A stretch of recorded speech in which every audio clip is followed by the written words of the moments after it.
So, I'm sure you enjoyed your practice with nouns and we're ready to move on to adjectives and adverbs. I hope you remember all the differences between them, but if you don't, that's also okay. You can always revise them with one of our previous lessons. Okay guys, if the gap is after a sense verb, verbs like look, be, smell, taste, all of those are sense verbs, we need an adjective, right? But only if that adjective describes our verb. For example, the tower looks how? At night. In this case, our gap describes the verb looks. Look is a sense verb, so we need an adjective. Amazing. However, if our gap is after any other verb, not a sense verb, and describes that verb, then we need an adverb. For example, it is a big preserve where animals walk how? Walk is not a sense verb. It is definitely an action, so we need an adverb. Walk how? Freely. The gap can also be before a verb to describe that verb. And in this case, we need an adverb as well. Like in this sentence. In summer, Millennium Park hosts free concerts at lunchtime. Hosts how? Officially. Here, you can also notice that if we read the sentence without the gap, it still sounds like a full sentence. We got a subject and a predicate and everything that we need for it to sound okay. When that happens, you probably need an adverb. But guys, this is just a life hack. Don't depend on it. Analyze the sentence.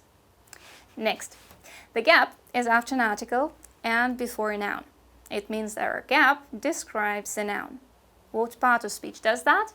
An adjective, of course. Let's have a look at an example. It's such a city. What kind of city? It's such a beautiful city. Our adjective describes the noun. The gap can also be after another adjective and before a noun. In this case, the noun must be happy because two adjectives are describing it. So much attention, right? Having said that, if the gap is between an adjective and a noun, the only part of speech we can form here is another adjective.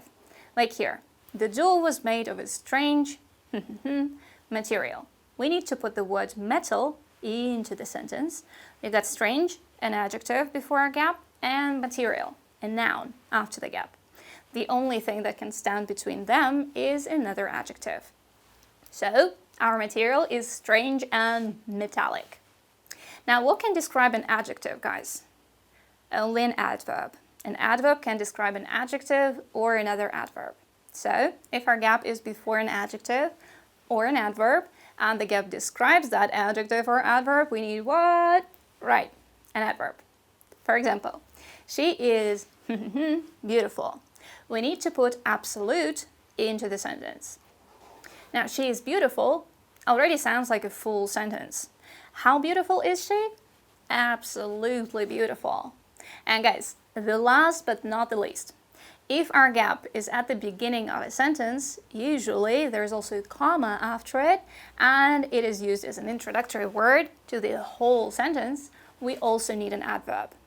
As in this sentence. African languages have no native word for snow.